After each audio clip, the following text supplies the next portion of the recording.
Hi, I'm Steve Rowe, CEO at Oaknoll. I'm recording this video the morning actually of Friday, January 10th. It will be uploaded and available to you later today. Hope you're all doing well in the new year, 2025.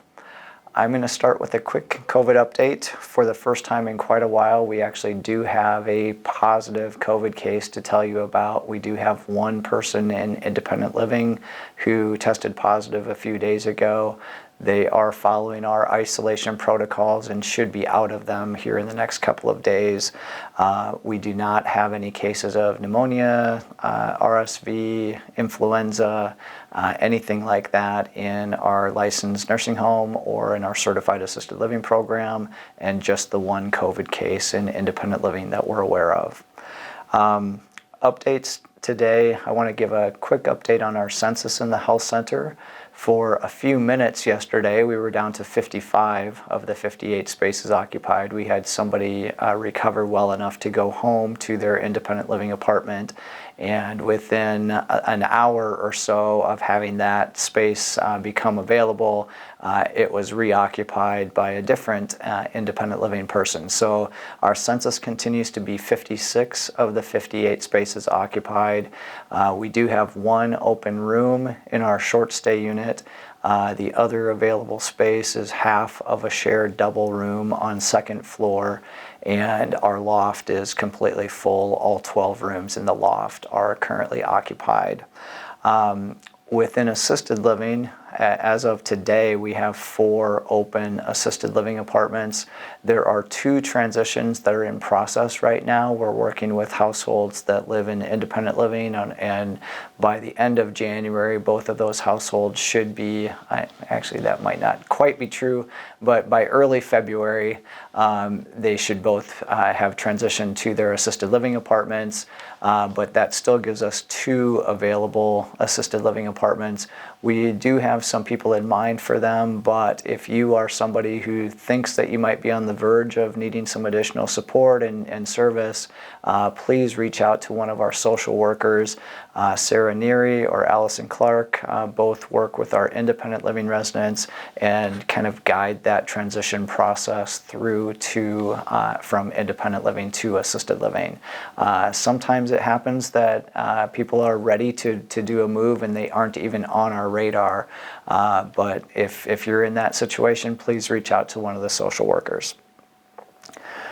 Give a quick update on the small house project across the street. The building itself is almost weatherproof at this point. There is a roof over the top of the walls that were constructed over the weeks in December. There are windows in most of the window openings, so it's slowly but surely becoming weatherproof. They are starting to work on drywall inside of the building, and we continue to be on pace for a project completion toward the end of May. We will give ourselves the month of June just kind of as cushion and buffer space in case anything is delayed, but our expectation is that by July or sometime in early July we are operational in that new building. That will give us a total of 70 nursing spaces instead of the 58 that we currently have, and we are all looking forward to having that extra space available to us. We've started to talk about staffing. That I was in a meeting earlier this morning trying to figure out what staffing for that new building will look like, and also the resident population who will be best cared for in that new space. So those types of conversations are starting to happen as we get within now 6 months of the building being operational. So things are moving along there. I want to talk a little bit about what happens when an independent living apartment becomes available. And the reason I want to do this is because some of you are huge advocates of Oaknoll, and you encourage your family and your friends to reach out to us when you discover that a space is becoming available. As most of you know, we do have a wait list. The wait list currently is about 300 households strong. Wait list households have paid a very small deposit. Generally, it's $750 per person that they've paid to get onto the wait list, and they intend to come to Oaknoll at some point in the future. We also have an internal priority list, and the people on that internal list are Oaknoll residents who have an Oaknoll apartment but would like a different apartment here at Oaknoll.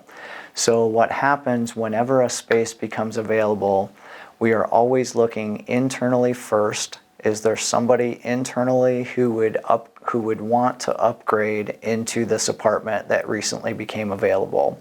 And over the last month or so, we've had 2 very nice apartments, larger 2-bedroom, 2-bath spaces become available, and people have been encouraged to let me know that they're interested in those spaces.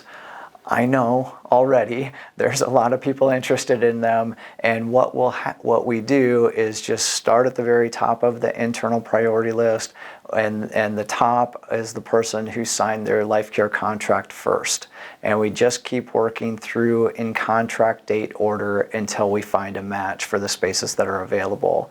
I'm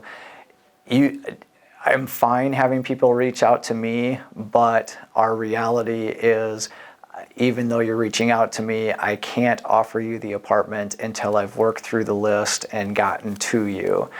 So if I call you, then it's a space that I can actually offer you. If you're calling me, most likely I'm going to tell you that it's like, yes, I know that you're interested, but I need to offer it to this household and this household first. And again, we just work in contract date order until we find a match.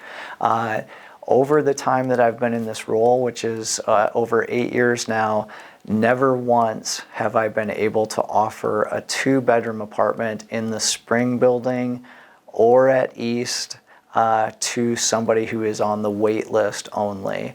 All of those spaces, as they have become available, have gone to somebody on the internal priority list, and so just be aware of that. If you're on the wait list, I can offer generally 1-bedroom apartments and smaller end 2-bedroom apartments. And by smaller end, there's actually some really comfortable 2-bedroom, 2-bath apartments that I do reach out to people on the wait list for. The threshold is about a 1,200 square foot apartment. If it's larger than that, almost always it's going to go to an internal person. If it's 1,200 feet or smaller, almost always it's going to go to a wait list household. So just wanted to share that with you in case you had a question about how things happen when spaces become available. The last thing I want to remind you of is on the last day of January, January 31st, our Snowball Soiree is coming up. There was information about it in the Acorns newsletter for January. The menu for that event looks fantastic. A very, very good meal at a very reasonable price. If you wanted to get that type of meal at any of the local restaurants, I think you'd be paying $60 or $70, and our offering is about $30, a little bit less than $30 for some really, really good food. We will also have live music and dancing. Chase and Emily Garrett will be back in Iowa City to perform for you. They are fantastic, and I know many of our residents have seen them perform before and really enjoyed them, and they like coming to Oaknoll. So we're looking forward to that evening, January 31st. If you have not RSVP'd yet, please do so. The deadline for RSVPing is January 29th, but if you know that you're planning to come to the event, just let us know now so that we can plan appropriately and have the right level of food and just know how the room needs to be set up. It just helps to know earlier rather than later. So please RSVP if you're planning to come to that event, and I really do encourage you to come. You will have a great time. That's all of the announcements that I have. I am going to be away from the office in a week or so. I will be working next week, but then the week of January 20th, April and I will continue our tradition of trying to be on the beach or floating in the pool or playing in the ocean for the week of our birthdays. Her birthday is the 22nd, mine is the 23rd, and we are going to be flying to the Dominican Republic public next Saturday and will be gone the week of January 20th. So the week I get back will be my next turn to record the video, so I will see you again in 3 weeks. Take care. Where is everyone? I thought there was supposed to be a snowball fight out here.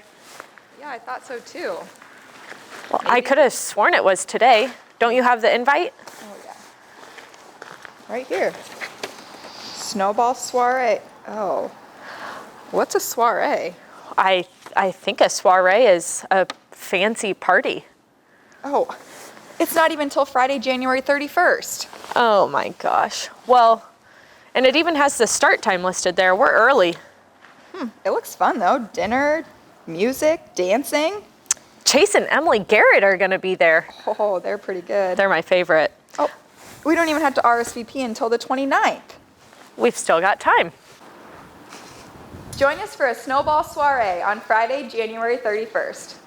See the times listed for specific details. Also, don't forget to get your invites in by Wednesday, January 29th at noon. Also, if you're from the east side and would like to come, don't forget to reserve your spot on the bus also by Wednesday, January 29th. The soiree is intended to be a fancy event. However, we encourage you to come regardless in whatever clothes you feel most comfortable in. We hope to see you there. Well, we better get back to work, I guess. I guess so. So, what are you gonna wear? Well, it's a soiree, so I think it's supposed to be fancy. Well, we'll have to go shopping for some ball gowns. All right. See you there. See ya.